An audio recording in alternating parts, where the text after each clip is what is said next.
Selamat datang kembali di Epina Prahara Podcast episode ke-7. Di episode ini, sesuai dengan judulnya, kita mau berbincang-bincang lucu mengenai ganja. Sebelum itu, teman-teman semua dapat salam dari Epina. Kebetulan, sebenarnya kita udah rencanain untuk bisa ngobrol bareng, tapi karena satu dan lain hal, masing-masing kesibukan, kita belum bisa recording bareng. Hopefully, di episode ke-8 dan selanjutnya, Epina dan Prahara bisa kembali berbincang-bincang lucu, berbincang-bincang ria di podcast. Nah, untuk episode ke-7 ini, gue minta ditemenin sama temen gue dari zaman amit-amit sampai imut-imut. Dari zaman kuliah sampai sekarang. Namanya adalah Erasmus Abraham Todonapitupulu, dan gue biasa manggil dia Mok-Mok. Mok-Mok ini sekarang bekerja di salah satu NGO yang bergerak dalam bidang pembaharuan atau reformasi hukum pidana Indonesia, yaitu ICGR. Kalau teman-teman googling nama dia, teman-teman akan melihat bagaimana sibuknya bapak satu ini dalam melakukan kegiatan untuk mereformasi hukum pidana Indonesia ke arah yang lebih baik. Nah, sebelum mulai, gue mau ngingetin bahwa podcast ini, apapun yang direkam dan dipublish di episode kali ini, tidak untuk diinterpretasikan sebagai anjuran dari kita bagi teman-teman semua untuk menggunakan barang-barang terlarang. Podcast kita membahas apakah suatu barang yang saat ini terlarang mungkin di masa depan bisa digunakan sebagai barang yang bermanfaat bagi kesehatan manusia pada umumnya. Sekali lagi, tidak ada dalam rekaman ini diterjemahkan atau diinterpretasikan bahwa kita menganjurkan teman-teman untuk menggunakan barang-barang terlarang. So, tanpa panjang lebar lagi, mari kita mulai pembahasannya.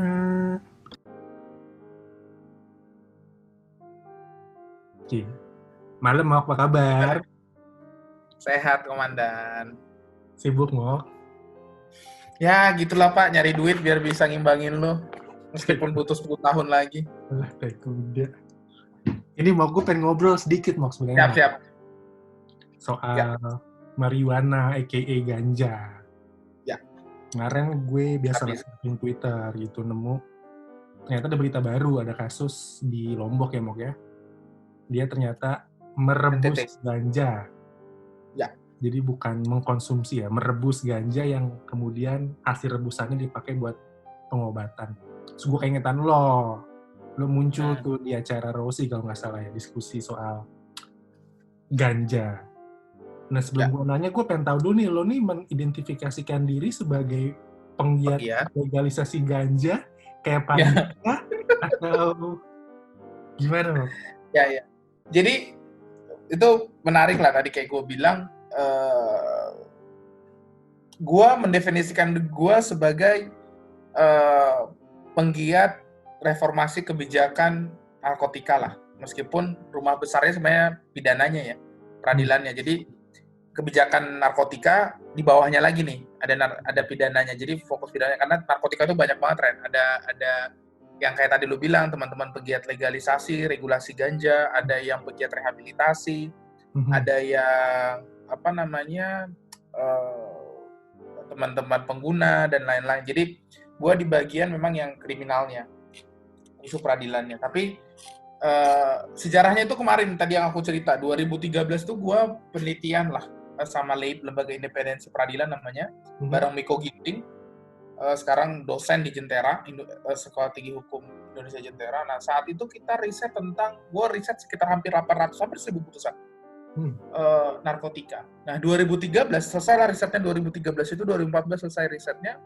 Kecil sekali risetnya, sederhana, sangat-sangat sederhana. Kita mengelompokkan beberapa putusan, kita lihat masalahnya di mana. Dan di situ gue sadar bahwa apapun itu, unfair trial, semua bobrok masalah peradilan pidana nih, lu temukan itu di narkotika.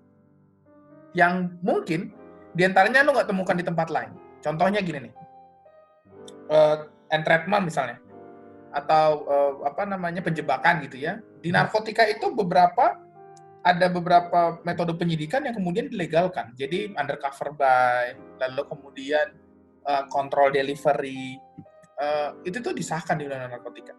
Ada penggeledahan yang kemudian tidak diatur secara rigid dalam KUHP. Apa itu? Penggeledahan rongga tubuh, tes urin, dan lain-lain. Semuanya ada di Undang-Undang Narkotika. Lo ngomong ancaman pidana, Undang Narkotika punya. Dari mulai hukuman mati sampai pidana minimum. Lo mau ngomong penahanan, penangkapan di KUHP kita 1 kali 24 jam, Undang Narkotika 3 kali 24 jam. Lo ngomong semuanya lah. Jadi saat itu gue akhirnya sadar bahwa wah, ini hutan belantara, bos. Kalau lu nggak bisa selesaikan masalah di sini, kalau kita nggak raise isunya terus-menerus, maka kita akan punya masalah di sini. Dan terbukti, sebenarnya ya bukan kita juga yang buktiin ya, dan terbukti sampai detik ini, di dalam lapas kita, lapas rutan kita, hampir 60% itu, 60-70% ya, kan angkanya fluktuatif ya, itu drugs related case. Jadi kasus-kasus yang berhubungan dengan narkotika, gitu loh. Dari angka itu, ini datanya Dirjenpas ya. Ini gue masih pakai data Dirjenpas nih. Yang dari 60% kasus narkotika itu 20% lebih, 20% lebih itu diakui oleh negara pengguna dan pecandu narkotika. Data gue 20 kali 3. Jadi harusnya 60%, nggak cuma 20%. Tapi karena teknis lah, kita bisa bahas nanti lah. Tapi teknis undang-undang. Singkatnya, lu pengguna bisa jadi kurir, bisa jadi bandar di Indonesia. Lebih gampang lah jadi bandar di Indonesia timbang jadi pengguna kan. Itu jadi masalah. Jadi 2014 saat itu gue menemukan itu, akhirnya saat itu gue masih peneliti junior di CCR, akhirnya gue propose ke bos gue gitu ya, peneliti senior, aku bilang bahwa gue mau masuk ke isu ini gitu. Gue mau masuk ke isu ini, dan saat itu memang ICJR juga fokus di isu hukuman mati sampai sekarang lah, lu tau lah. Fokus di isu hukuman mati, dan angka terbesar pidana mati di Indonesia itu kasus narkotika gitu. Jadi waktu itu gayung bersambut lah. Akhirnya gue dikasih lampu hijau sama bos-bos gue, dan akhirnya gue masuklah dalam jaringan ini. 2006, nah ganja. Dari mana awalnya ganja? Awalnya itu 2016, Ren. Gue ikutlah, terpilihlah gue fellowship di London. Saat itu di Reprieve namanya, rilis internasional. Jadi rilis ini dulu lawyernya John Lennon, Pak. Waktu John Lennon ketangkap ngegelek di London. Gue nggak tahu entah waktu itu John Lennon lagi nggak ada duit atau gimana. Lawyernya itu teman-teman rilis. Nah, rilis itu ngasih kayak legal aid lah, kayak bantuan hukum untuk orang-orang yang terkena kasus, waktu itu kasusnya 2 mereka ya, narkotik dan alkohol. Jadi mereka lawyernya John Lennon, tahun jebot lah ya. Mereka lawyernya John Lennon. Jadi saat itu gue kesana, mereka punya fellowship, ada pelatihan hampir 1 bulan. Gue main ke sana, terus pergilah gue ke satu daerah namanya Brighton ya, yang dekat London. Iya. Brighton ya, Brighton gimana sih pronounce-nya? Itu di bawah London lah, ya. Ya, di bawah London lah, di Brighton kalau nggak salah. Nah, gue ketemu lah sama satu organisasi.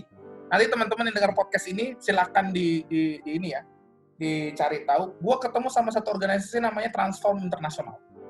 Okay. Jadi Transform International ini, gue pernah nge-tweet tuh tentang mereka. Mereka bikin satu buku. Lu bayangin ya, kita waktu itu ada berempat. Satu orang Indonesia, Filipina, orang Thailand, sama orang Jepang. Salah satu 4 negara yang paling bermasalah soal isu drugs di Asia. Semua negara Asia itu bermasalah, bro, sama isu drugs. 4 ini yang salah satu yang paling parah. Di Filipina lu tau lah. Iya, di Filipina dengan Duterte-nya. Iya. Dan Thailand nanti ada cerita lucu ya. Thailand juga begitu, tapi masih sedikit oke. Jepang tuh parah sama kayak Indonesia. Cuma bedanya Jepang nutupin. Indonesia ya banyak aktivisnya lah. Makanya aku paham lah, jadi pemerintah malas juga ngeliat aktivis. Nah, Jepang nggak ada aktivis, jadi tertutup gitu. Kita ke sana, lalu kemudian dia ngasih satu buku, judulnya itu How to Regulate Cannabis. Jadi mereka bikin satu buku yang sangat menarik terkait dengan gimana sih lu meregulasi ganja.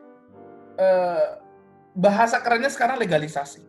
Dari mulai caranya soal depenalisasi, Ren. Jadi depenalisasi itu merubah hukuman doang nih. Dari penjara misalnya ke denda segala macam, sampai dengan regulasi market.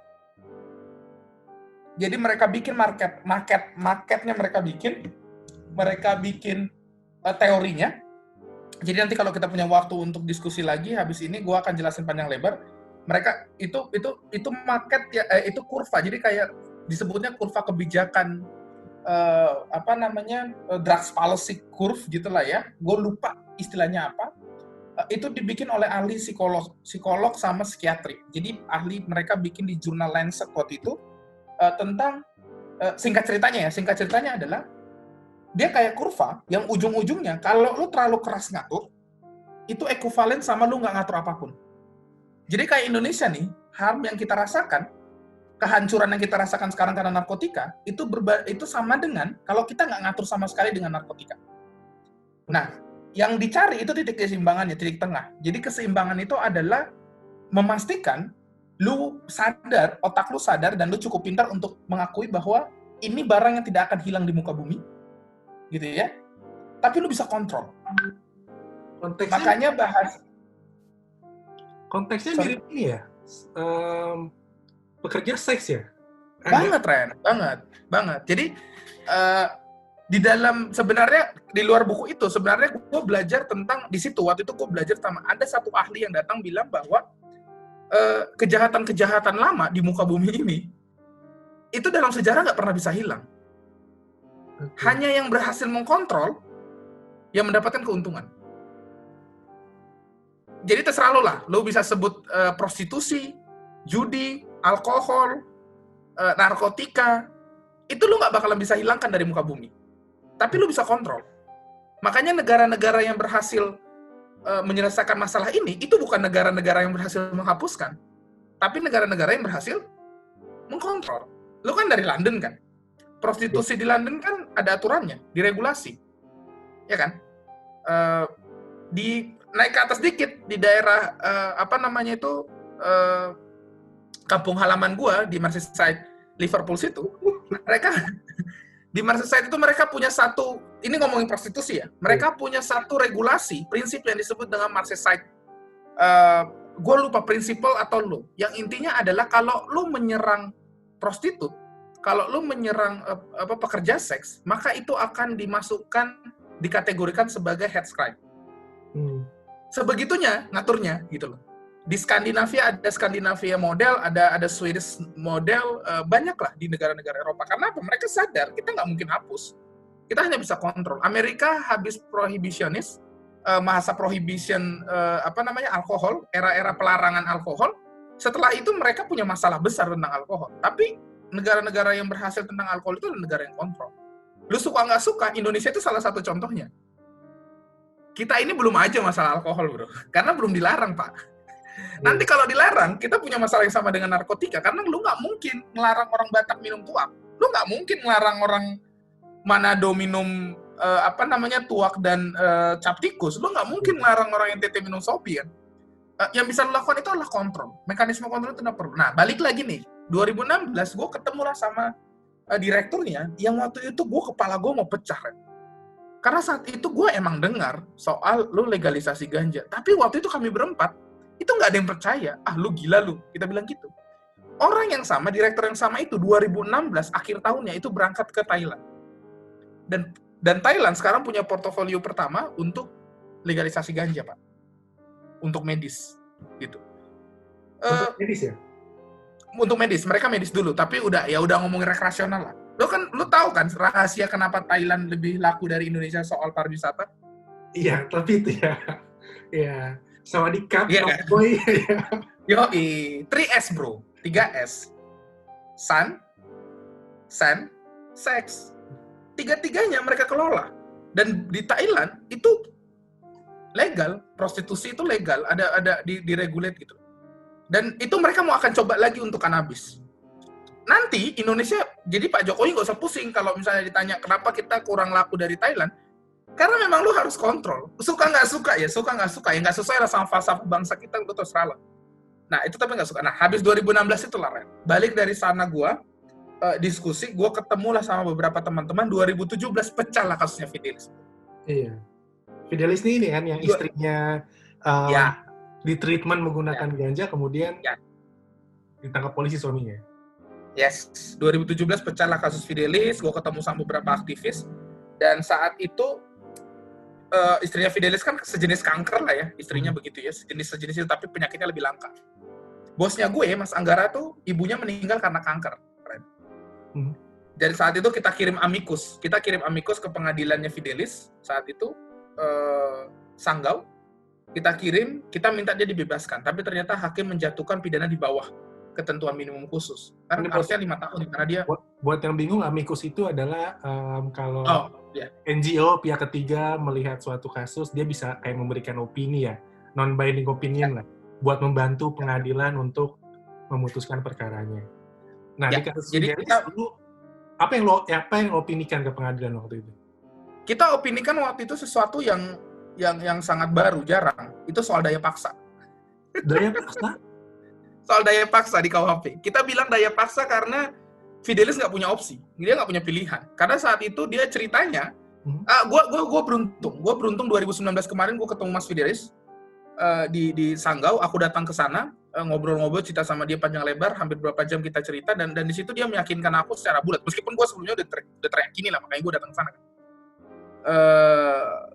Dia bilang bahwa saat itu dia pergi ke BNN, Ren, dan dia bersurat dengan BNN. Dia pergi ke BNN, dia pergi ke beberapa rumah sakit, dia kasih substansi yang kayak temen yang tadi yang lu baca itu. Jadi ada beberapa substansi di dalam kanabis yang dia percaya bisa mengobati istrinya, itu dia kirim. Dan balasannya adalah kita nggak punya obat ini. Lalu dia tanya, gimana saya mengganti obat ini? Jawabannya BNN, gue lupa rumah sakit atau BNN yang jawab. Intinya dia pergi ke BNN, terus BNN bilang nggak ada. Lalu dia kirim surat ke rumah sakit ke BNN, begitu dijawab, ya nggak ada aja. Dan Fidelis saat itu bukan baca buku, dia bikin. Akhirnya kan terpojok, dia nggak punya cara lain, dia bikin. Awalnya Ren, dia bikinnya itu cuma bikin salep, terus istrinya kan nggak bisa makan. Ganja itu dia potong-potong, dia chop gitu ya. Terus habis itu dia jadiin kayak daun bawang, dia kasih makan istrinya pakai telur dadar. Tiap hari istrinya makan telur dadar, Ren. Dan itu dimakan sama istrinya. Dan dia bilang, istri saya mas, sampai bisa main lagi sama anak-anak saya, bisa bangun. Kalau lu di posisinya Fidelis, lu berhenti nggak? Lu udah orang yang lu cinta, dari nggak bisa ngapa-ngapain sama sekali, nggak bisa ngapa-ngapain sama sekali. Jadi luka istrinya itu kayak gula gitu, Ren. Jadi membusuk, dia juga nggak bisa buang air besar, segala macam, sampai istrinya bisa main sama anak-anaknya. Fidelis nggak punya pilihan. Dan akhirnya dia nanam. Dan dia nanamnya kenapa jumlahnya banyak sekali? Karena dia nggak mau istrinya putus obat. Setelah ditangkap, beberapa minggu kemudian istrinya meninggal. Jadi pas aku kan nanya, Mas, kamu yakin itu karena ganja? Dia bilang, yakin. Kenapa? Karena istrinya nggak minum obat apa-apa, Ren. Jadi istrinya itu pada saat dia pakai ganja, istrinya nggak minum obat apa-apa lagi. Dan istrinya sehat. Jadi kita lagi ke pengadilan, kita bilang itu daya paksa. Kenapa itu daya paksa?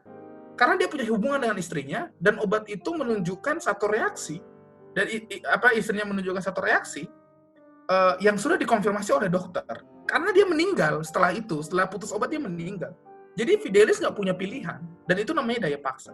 Nah, intermezzo sedikit, alasan yang sama itu kita pakai untuk korban perkosaan di Jambi. Jadi ada anak perempuan korban perkosaan, karena dia malu, dia diperkosa sama keluarga sendiri waktu itu, akhirnya dia menggugurkan kandungan. Sebenarnya sih ya, kalau jaksanya baca KUHP itu bukan pengguguran kandungan, itu penelantaran anak setelah melahirkan, tapi ya sudahlah. Dia anaknya keluar meninggal, Ren. Alasan yang sama, bro, kita kirim amicus juga. Putusannya kalau lo mau gue kirim, dan pengadilan mempertimbangkan. Dia menyebutkan kita mengirim amicus dan dia membaca amicus itu, dia bilang begitu. Dan alasannya sama, Pak. Kita bilang alasannya daya paksa, karena si perempuan yang korban perkosaan itu nggak punya pilihan, nggak punya opsi. Nah, problemnya Indonesia itu buruk sekali implementasi hukumnya. Jadi kita nggak pernah punya ares kayak Hograt, kayak ares kacamata, kapal pecah. Karena dulu ini yang tungku api sih, yang buat Sinterklas apa namanya? Ya, terobong asap gitu kan. Yang ares kacamata yang dia ada larangan untuk ada kurve gitu ya, larangan bekerja malam, tapi ada orang yang hampir buta, dia kasih kacamata, dibawa ke pengadilan, tapi karena daya paksa, pengadilan menganggap daya paksa, dibebaskan. Terus ares kapal pecah yang dia tengah kapal, lalu kemudian dia rebut kayunya, orang yang meninggal, dia dibebaskan. Indonesia nggak ada. Baru putusan itu yang Jambi itu. Ada beberapa putusan lain tapi nggak keluar. Nah, itu alasan kita sama, daya paksa. Tapi dipakai di korban perkosaan, di Fidelis nggak gol. Ya sudahlah, nggak ada masalah. Tapi pada saat gue ketemu sama dia, lalu dia bilang, saat itu dia bilang begini, saya ngelihat langsung mas, kalau itu saya cuma baca dan lain-lain enggak. Dan Fidelis itu taunya dari mana? Fidelis itu taunya dari, jadi istrinya ini punya jenis penyakit ini, dan di Facebook itu ternyata ada komunitasnya kan. Jadi ada komunitasnya di Facebook, ada komunitas yang penyakit itu, dia chat lah, masuklah dia ke dalam komunitas itu, dikenalkanlah sama dokter, gitu ceritanya. Jadi dari situlah dia si perempuan itu ada satu korban yang sama dengan ibunya sampai sekarang masih hidup. Seperti istrinya itu penyakit sama, dia minta datang. Jadi dia bilang saya bisa biayai kamu, duit saya nggak ada, tapi saya mau lihat kamu gimana pengobatannya. Tapi si perempuan ini bilang saya nggak bisa tembus ke Indonesia karena obatnya itu kan karena apa namanya kanabis kayak minyak gitu. Dia bilang di Indonesia itu nggak ada, nggak boleh obat itu dibawa. Jadi dia takutnya kalau obat itu disita dan dia putus obat di Indonesia, dia bisa meninggal. Makanya dia nggak jadi datang, dan ketika aku tanya Fidelis, dia ngasih lihat resepnya itu Pak, waktu, ini ceritanya Fidelis ya, Fidelis itu bilang, pada saat dia tanya resepnya, si perempuan itu ngasih lihat resepnya, lu tahu nggak ditulisan resepnya itu apa? Kanabis. Jadi nggak ada Pak, bukan senyawanya gitu loh, kayak misalnya lu, pohon apa kan ada senyawanya itu Ren ya? Itu enggak, itu kanabis, ditulis beneran kanabis. Jadi singkat cerita adalah itu yang membuat gua akhirnya, dan teman-teman, nggak cuma ICJR ya, nggak cuma gua sendiri, di ICJR juga banyak orang, dan di koalisi juga banyak orang, kita di titik di mana kalau lu nanya gua, lu penggiat nggak sih legalisasi? Kita di titik di mana kita penggiat pemerintah yang neliti aja. Kejauhan lah kalau lu berharap legalisasi segala macam. Tapi penelitian nggak ada atau nggak diperbolehkan di Indonesia loh? Nggak ada penelitiannya. Gini, apakah penelitian ganja untuk kesehatan diperbolehkan atau enggak, itu debatable. Tapi dalam undang-undang kita disebutkan bahwa dia hanya boleh untuk penelitian, gitu ya. Hanya untuk 2, kesehatan penelitian. Tapi golongan 1, itu nggak boleh untuk kesehatan, Ren. Dan ganja golongan 1? Jadi narkotika golongan 1, itu nggak boleh untuk kesehatan. Nah, ganja itu di golongan 1. Oke. Makanya karena dia nggak bisa diteliti, hanya untuk ilmu pengetahuan, gitu ya, untuk kesehatan. Jadi kalau meneliti alasannya untuk kesehatan ya nggak bisa, karena itu syarat keduanya untuk kesehatan nggak boleh gitu. Itu satu. Yang masalah keduanya adalah kita nggak punya barangnya. Jadi kita nggak punya ganja legal Pak. Satu-satunya yang punya ganja di Indonesia itu siapa? BNN, iya kan? Hasil sitaan. Loh iya dong, dia punya dong hasil sitaan kan mereka punya kewenangan penelitian juga sebenarnya. Apapun itu kan, kalau lu ngomong narkotika, lu ngomong BNN dong. Tapi ketika dulu ada temen gue yang dapat izin penelitiannya, namanya Yayasan Sativa Nusantara, YSN. Mereka dapat penelitiannya, tim penelitinya itu dari Aceh, Prof. Musri namanya. Dia dari Aceh, karena dia orang Aceh, dia punya pengalaman dengan itu. Dia bilang saya bisa teliti mas, tapi dia mau ganjanya ganja Aceh. Karena dia terbiasa dengan itu kan, dari dulu. Dan pada saat dia minta ke BNN nggak bisa. Dia minta ke Menkes. Menkes bilang nggak punya barang, minta ke BNN nggak ngasih. Bukan nggak punya, tapi nggak ngasih? Nggak ngasih, jawabannya nggak ngasih. Berarti, nggak tahu punya atau nggak punya, gimana? Berarti di Indonesia memang nggak boleh sama sekali? Dalam konteks... Nggak pernah dilakukan aja penelitian. Kalau gue bilang boleh nggak boleh, ternyata Menkes kasih kok izinnya. Menkes apa kalau nggak salah? Iya, Menkes yang ngasih. Ada suratnya Pak, diperbolehkan meneliti itu. Tapi barangnya nggak tahu meneliti yang mana. Ya makanya. Gini, masalahnya begini kawan-kawan. Anda bolehlah nggak percaya, gitu ya. Ya bilanglah Fidelis satu dari 1 in a million lah ya, contoh. Bilanglah itu placebo effect. Apa? Bilanglah, ada yang bilang itu placebo effect aja misalnya. Itu cuma... Ya boleh lah, boleh. Tapi nggak cuma Fidelis, Pak. Gue ketemu banyak orang masalahnya. Kalau cuma satu kasus nih, oke lah. Sekarang kita ketemu lagi nih di NTT. Lalu bolehlah argue sama gue apapun itu. Lu bisa bilang, belum ada penelitiannya ini segala macam. Tapi masa sih 40 negara di dunia itu bisa dibodohi? Iya, apa sih kebutuhannya? Kebetulan emang kita udah lumayan tua lah, udah umur kepala 3, yang udah mulai juga menyadari kadang-kadang tuh ini tidak sesuai dengan keinginan kita lagi. Nah, gue pernah lihat di YouTube bahwa ada tadi penyakit-penyakit kayak Alzheimer, kayak penyakit-penyakit Tourette syndrome, itu memang pengobatannya di UK atau di Aussie memang menggunakan senyawa dalam yang ditemukan dalam ganja. Entah itu melalui penggunaan ganja secara langsung atau ada prosesnya lagi Ya. lah. Dan itu ada buktinya, dan itu ditunjukkan di videonya bahwa bagaimana ketika dia tidak menggunakan dalam sekian jam, dibandingkan dia telah menggunakan, kelihatan banget, Mok. Oh Dari yang iya, punya tremor separah itu, tiba-tiba jadi bisa ngomong, jadi bisa ngobrol. Jadi Iya. gue dalam posisi gue sendiri, gue percaya bahwa ada sesuatu yang bisa diambil dari benda disebut ganja ini. Cuma ya tadi kata lo bilang, karena memang undang-undangnya sendiri tidak membolehkan gitu. Jadi yang Iya. lo mau, yang lo mau apa nih, mau ada pengecualian, ada Enggak, yang amandemen kita mau ada dua sih sebenarnya. Kalau lu mau minta mau gue kan banyak brand, lu tau lah. Ya Yang dalam punya kita kan konteks ganja dong, mau. kalau kita pertama kita minta undang narkotika itu dicabut pasal larangan untuk narkotika golongan 1 sebagai pelayanan medis.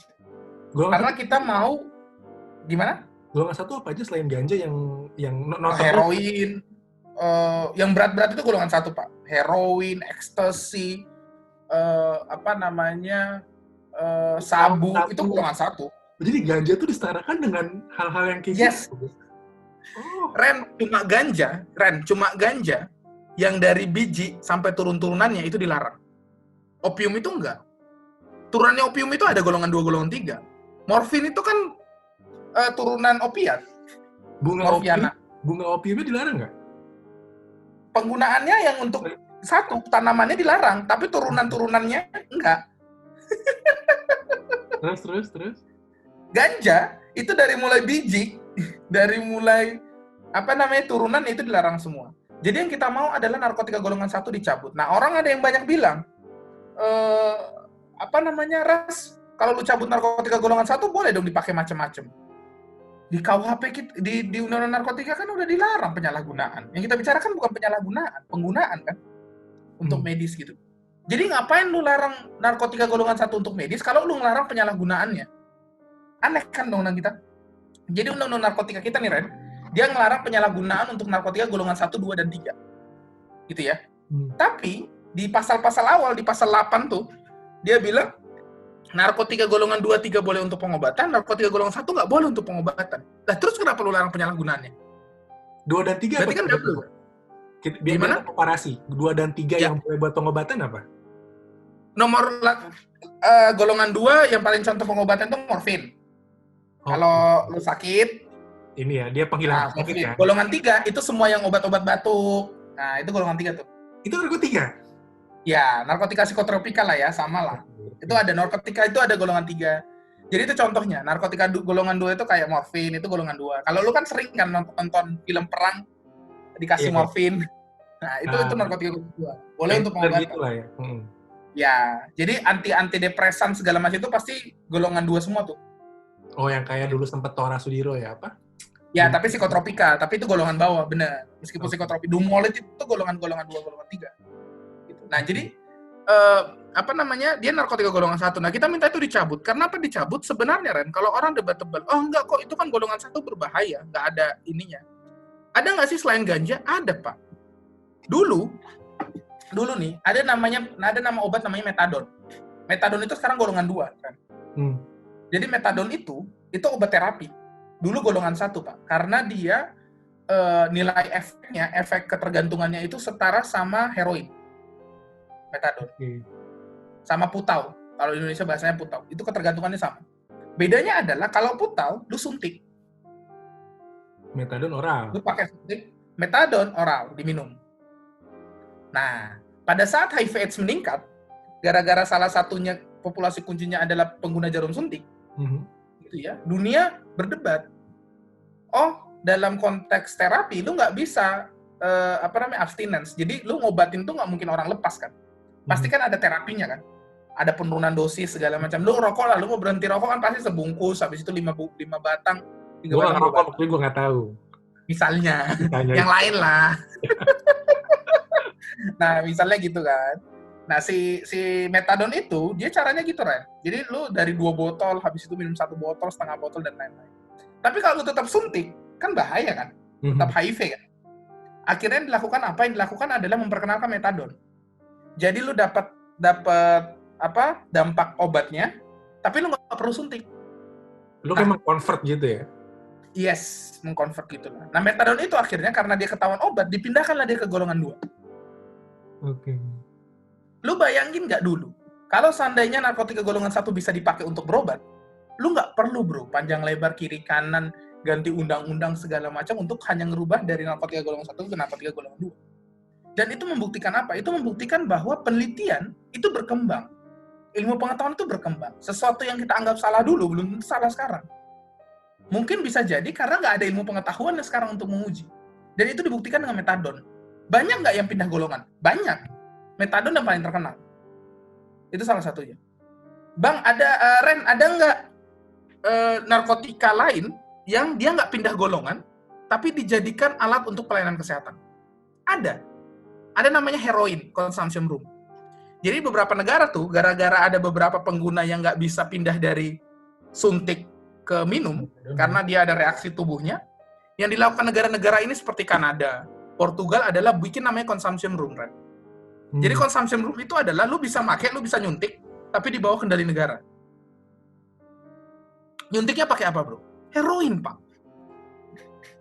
Nggak dirubah. Jadi heroin yang berbahaya seberbahaya itu ternyata bisa berguna untuk pelayanan kesehatan. Dan Portugal itu dulu diketawain 2001. Waktu dia bikin consumption room tahun-tahun terakhir 2017-2018 diketawain. Sekarang angka kematian gara-gara suntikan mereka, angka penularan HIV, angka pengguna muda narkotikanya itu paling rendah di Eropa. Portugal. Kanada itu wow, terjun payung. Angkanya luar biasa, penularan HIV dan lain-lain. Karena apa? Karena negaranya bekerja. Ya bukan gue bilang Indonesia nggak bekerja, tapi ya gagal. Asumsikanlah kemudian ganja untuk medis dibolehkan, Mo. Ya. Bagaimana cara ngebedain antara orang yang menggunakan ganja untuk kepentingan kesehatan? Oke, kalau kasusnya Fidelis, gampang ketahuan istrinya sakit dan lain-lain. Tapi kalau individual yang kemudian, karena kan nggak ada, gua asumsikan nggak ada dokter merekomendasikan ganja kan sampai saat ini, kecuali yang lo omongin sampai tadi. saat ini belum. Gimana cara ngebedain antara orang yang pengen giting aja sama yang gue butuh ini buat obat gitu?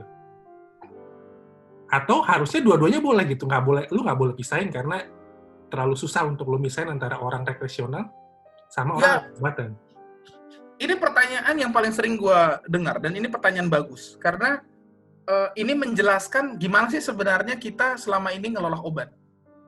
Lu sadar nggak sih, Ren, banyak obat itu yang sebenarnya substansinya itu dilarang sama undang-undang? Contohnya? Dumolid. Iya, tapi kan ada dokter yang merekomendasikan. Iya, bedanya apa? Kalau misalnya ganja nanti untuk kesehatan. Berarti harus ada dokter. Bisa nggak lu beli substansinya Dumolid? Nggak perlu dalam bentuk obat? Bisa, Pak. Kata siapa nggak? Nanti gue kasih tau lo tempatnya. Nih ya, yang dengar podcast ini ya, Anda lawyer-lawyer yang sering bangun malam-malam, yang butuh tenaga lebih, ekstra segala macam, Anda tahu belinya di mana pasti. Kita butuhnya tidur, Mak, sebenarnya. Iya, kan kalau tidur nggak bisa. Bukan ya, gue bukan mau bilang lawyer, sebenarnya bukan lawyer. Teman-teman gue itu banyak, Ren, yang punya teman. Gue kebetulan nggak menggunakan. Tapi teman-teman gue banyak yang punya kenalan itu pekerja keras Jakarta, manajer, direktur, lawyer, segala macam, yang memang dia butuh. Tapi yang paling bahaya, Ren, itu bukan masalah lu dapatnya gimana. Bukan masalah lu belinya gimana. Itu bukan paling bahaya. Yang paling bahaya adalah lu make, lu nggak tahu dosis. Lu make, lu nggak tahu purity-nya. Lu make, lu nggak tahu itu barang bagus atau enggak. Dan semua itu, Ren, lu nggak bisa jamin kalau obat itu nggak legal. Lu kenapa bisa pakai Dumolid, Tora Sudiro pakai Dumolid, dan dia masih sehat-sehat aja sampai sekarang? Meskipun cara mendapatkannya ilegal ya. Let's say lah ilegal. Tapi kenapa dia masih sehat-sehat? Masih motoran tuh kemarin gue suka nonton YouTube-nya beberapa kali. Karena memang dia tahu aturan dan yes. Ya. Karena obatnya legal, Pak. Itu yang bahaya dari illicit market, Ren. Itu yang bahaya. Ini kalau misalnya lu di bawah nih ketemu sama teman-teman, kalau lu mau nanti ngobrol sama beberapa teman podcast lu mau tanya beberapa teman yang kemudian dulu menggunakan, lu mau cerita-cerita, nanti gue kasih kenapa. Mereka di bawah itu, Pak, waktu hukuman mati itu naik 2015-2016, teman-teman yang biasa pakai putau, yang biasa nyuntik, yang masih nyuntik ya, kan obat jarang, Ren. Lu tahu nggak mereka ditipu? Ditipu apa? Substansinya? Iya, ditipu sama bandar. Karena obat susah. Akhirnya mereka pakai dua, satu tawas, yang kedua itu pecahan neon. Lu tahu kan pecahan neon, kaca, Tahu. lampu, itu digerus, Ren. Hah? Digabung sedikit sama putau, itu dijual. Ih. Makanya di rumah sakit tahun 16 2017 banyak yang invensi jarum suntik. Karena apa? Serem, Pak. Ganja itu banyak yang kena. Kenapa tembakau, gorila segala macam itu berbahaya? Karena lu nggak tahu ininya, substansinya. Lu bisa banyak tertipu. Lu beli ganjanya di Jatinangor tuh banyak yang jualnya daun ubi, kering segala macam dan lain-lain. Lu kalau dengar cerita teman-teman yang dulu make ya. Dan lu nggak bisa ini kan? Lu nggak bisa nggak bisa kontrol kan? Lu mau lapor kemana kalau misalnya lu keracunan? Nggak bisa, nggak mungkin lapor polisi kan, Pak saya keracunan ganja. Lu keracunan apa? Saya keracunan daun ubi, saya kira ganja lah. Keracunan daun ubi, Pak. Untung daun ubi, Pak. Daun ubi masih bisa lah kita makan, mau bakar, mau apain kan masih sehat lah. Tapi gimana kalau dia non-life? Nah itulah logika yang disebut dengan pendekatan kesehatan dalam drugs policy. Jadi negara ini, dunia itu sudah terlalu banyak investasi untuk war on drugs. Ini gue buka-bukaan aja. Jadi dunia kita ini sudah terlalu banyak investasi untuk perang terhadap narkotika. Padahal narkotika itu barang, Ren. Dia kayak pisau. Lu bisa pakai dia di dapur baik, lu bisa pakai dia di ngerampok, lu pakai dia di jalan jadi jahat. Narkotika sama.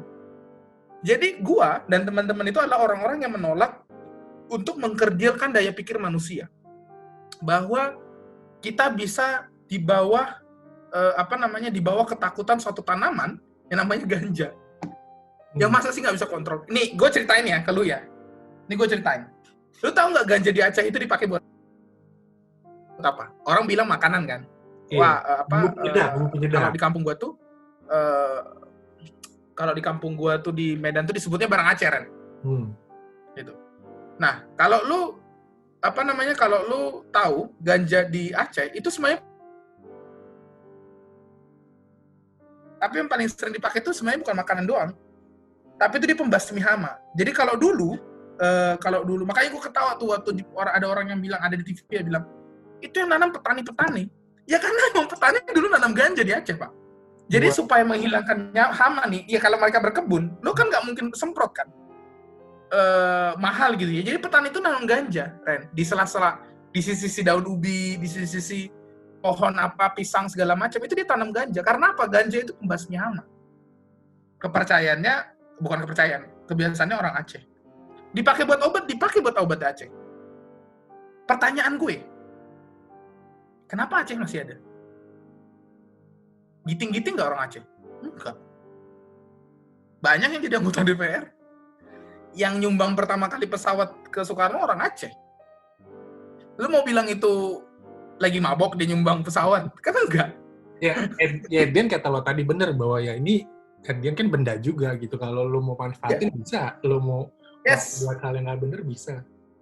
Ya. Terakhir nih Mo. Yap. Kalau gitu nggak update juga sih. At least kita di tahap mana nih untuk setidak-tidaknya membolehkan penggunaan ganja untuk medis. Sudah ada di tahap mana? Ada kemajuan kah? Ada progres kah? Enggak, progres enggak. Tapi perbincangan soal itu tuh banyak. Dan gini Ren, dua ketakutan gue sebenarnya Pak. Yang pertama adalah kita terlambat. Lu nonton film Dallas Buyers Club kan? Nonton dong. Ya. Itu ketakutan gue sebenarnya. Dan itu terjadi di Indonesia untuk obat ARV. Jadi teman-teman yang HIV, obat ARV nggak ada, mereka pergi ke Thailand, ke India untuk beli obat, Ren. Sendiri, masuk ke Indonesia, dijualnya secara ilegal. Banyak yang kayak begitu. Jadi Dallas Buyers Club itu terjadi di Indonesia. Nah, gue takut itu terjadi untuk ganja. Di saat orang butuh, Thailand udah punya, masalahnya di mana? Yang bisa akses itu cuma orang yang punya duit. Dan lagi-lagi yang dikorbankan adalah orang yang nggak punya duit. Orang miskin, orang kesusahan, orang tertindas, yang nggak punya duit. Akhirnya mereka yang akan selalu dikorbankan. Karena orang yang punya duit, kayak misalnya lu mau berobat ganja, ya lu tinggal ke Thailand, Ren. Paling jauh ke Australia ada kok. Gitu.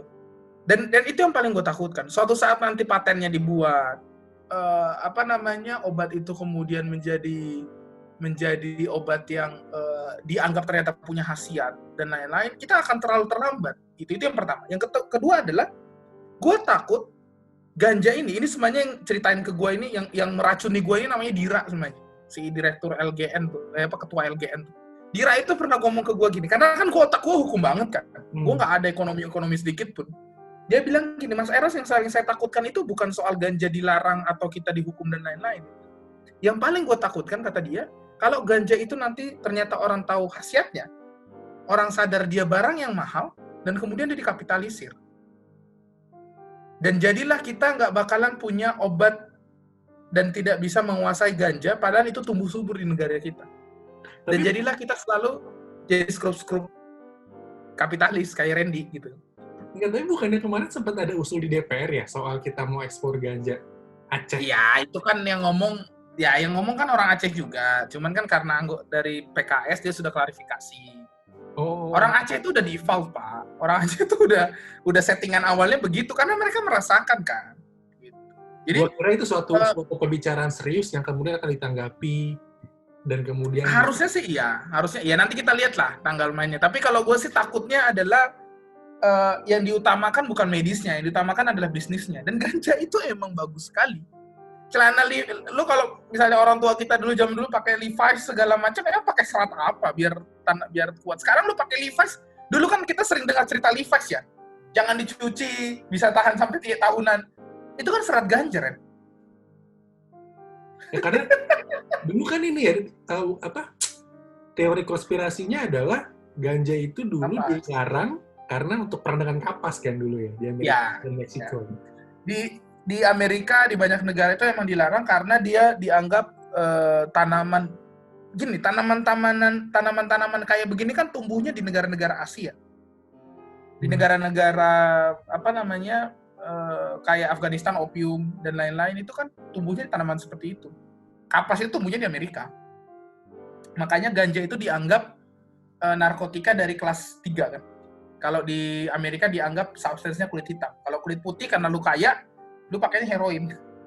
Kalau lu miskin, lu pakainya ganja. Karena dulu zaman itu dianggap yang kerja di ladang-ladang itu ya orang kulit hitam saat itu, dan perangnya karena perang kapas. Kalau teman-teman punya waktu, silakan baca Hikayat Pohon Ganja. Itu yang bikin teman-teman LGN. Ada sejarah-sejarahnya di sana.